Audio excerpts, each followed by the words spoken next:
سيدنا محمد نحمده ونصلي على رسوله الكريم اما بعد فاعوذ بالله من الشیطان الرجیم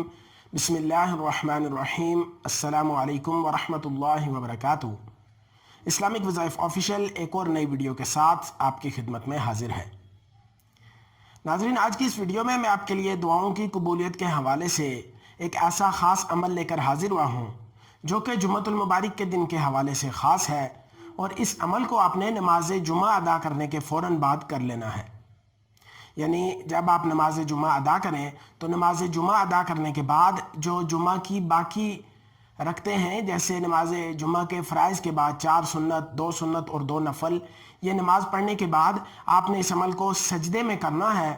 اور اس عمل کے کرنے کے بعد انشاءاللہ آپ اللہ رب العزت کی بارگاہ میں جس کام، جس مقصد میں کامیابی کے لیے اور جس حاجت اور جس ضرورت کے پورا ہونے کے لیے دعا کریں گے، اللہ پاک انشاءاللہ آپ پر اپنا خاص فضل اور کرم فرمائیں گے، اور آپ کی دعاؤں کو آپ کے حق میں قبول فرما کر آپ کی حاجات اور ضروریات کو اپنے فضل سے پورا فرما دیں گے۔ یہ نہایت ہی مجرب اور آزمودہ عمل ہے۔ اس عمل کی طرف بڑھنے سے پہلے آپ تمام دوستوں سے گزارش ہے کہ اگر آپ نے ابھی تک ہمارے اس چینل کو سبسکرائب نہیں کیا تو ابھی ویڈیو کے نیچے سبسکرپشن بٹن پر کلک کرتے ہوئے چینل کو سبسکرائب کر لیجئے، اور ساتھ ہی لگے بیل آئیکن کو لازمی پریس کریں تاکہ ہماری ہر آنے والی نئی ویڈیو کی اپڈیٹ آپ تک بروقت اور بآسانی پہنچ سکے۔ تو میرے ایسے تمام بہن بھائی جو کہ دل میں کوئی خواہش، کوئی تمنا یا کوئی مراد لیے بیٹھے ہیں، یا کسی کام، کسی مقصد میں کامیابی چاہتے ہیں لیکن انہیں کوشش کے باوجود بھی خاطر خواہ کامیابی حاصل نہیں ہو رہی، تو ان تمام بہن بھائیوں کے لیے نہایت ہی خاص عمل ہے۔ اللہ رب العزت نے اس انسان کو تخلیق کیا اور انسان میں یہ صفت رکھی ہے کہ اسے حاجات اور ضروریات بھی ہوتی ہیں، اور وہ ان حاجات اور ضروریات کے پورا کرنے کے لیے وہ اللہ کی مدد کے بغیر ان کو پورا نہیں کر سکتا۔ تو اللہ کی مدد کے لیے ہمیں حضور سرور کونین صلی اللہ علیہ وسلم نے ایک ایسا طریقہ بتایا ہے جسے دعا کہا جاتا ہے، اور جس کے بارے میں حدیث میں آیا ہے کہ دعا تقدیر کے لکھے کو مٹا سکتی ہے۔ اگر ایک انسان کی تقدیر میں ایسا لکھ دیا گیا ہو کہ اس کے ساتھ یہ ہونا ہے، اور وہ اللہ سے دعا کر کے اس سے پناہ مانگتا رہے، تو اللہ پاک اس کی دعا کرنے کی برکت سے اس پہ آنے والے جو حال ہیں ان کو ٹال دیتے ہیں اور اس کے لیے آسانیاں پیدا فرما دیتے ہیں۔ تو آج کی ویڈیو خاص طور پر دعاؤں کی قبولیت کے حوالے سے ہے، اور جیسا کہ میں نے آپ سے عرض کی کہ یہ عمل نماز جمعہ کے بعد کا ہے، تو میری بہنیں جو کہ جمعہ کی نماز ادا نہیں کرتی، تو آپ بہنیں بھی اس عمل میں شریک ہو سکتی ہیں۔ آپ کس طرح شریک ہو سکتی ہیں؟ آپ نے نماز ظہر ادا کرنی ہے، جمعۃ المبارک کے دن نماز ظہر ادا کرنے کے بعد آپ اس عمل کو کر سکتی ہیں۔ اب بڑھتے ہیں عمل کی طرف۔ آپ نے کرنا یہ ہے کہ نماز جمعہ یا نماز ظہر مکمل ادا کرنے کے بعد آپ نے پھر سے کھڑے ہو کر 2 رکعت نماز نفل صلاۃ الحاجت کی نیت سے 2 رکعت نماز آپ نے پڑھنی ہے۔ نفل نماز عام نمازوں کی طرح جیسے سورہ فاتحہ کے بعد کوئی سی بھی صورت ملا کر رکوع سجود کر کے سلام پھیر کر آپ نے نفل نماز مکمل کر لی۔ اس کے بعد آپ نے وہیں جائے نماز پر بیٹھ کر بنا کسی سے بات کیے، بنا اپنی جگہ سے اٹھے، اول آپ نے 11 مرتبہ درود ابراہیمی، نماز میں پڑھا جانے والا درود شریف 11 مرتبہ پڑھنا ہے۔ اس کے بعد آپ نے قرآن پاک پارہ نمبر 30 سورۃ الکوثر، جو کہ قرآن کریم کی سب سے چھوٹی سورہ ہے، اس سورہ مبارکہ کو آپ نے 11 مرتبہ حالت سجدہ میں پڑھنا ہے۔ یعنی درود پاک 11 مرتبہ آپ نے پڑھ لیا، اس کے بعد آپ نے سجدہ کرنا ہے، اور سجدے میں آپ نے 11 مرتبہ سورۃ الکوثر، بسم اللہ الرحمن الرحیم، انا اعطیناک الکوثر فصل لربک وانحر ان شانئک هو الابتر، اس سورہ مبارکہ کو 11 مرتبہ سجدے میں پڑھنے کے بعد سجدے سے اٹھنا ہے آپ نے، اور سجدے سے اٹھ کر پھر آپ نے 22 مرتبہ، یعنی 11 مرتبہ اس سجدے کے آخر میں اور 11 مرتبہ دوسرے سجدے کے شروع کے لیے 22 مرتبہ آپ نے درود ابراہیمی پڑھنا ہے۔ جب 22 مرتبہ درود ابراہیمی پڑھ لیں تو پھر سے آپ نے دوسرا سجدہ کرنا ہے، اور اسی طرح دوسرے سجدے میں بھی پھر سے آپ نے 11 مرتبہ سورۃ الکوثر پڑھنی ہے۔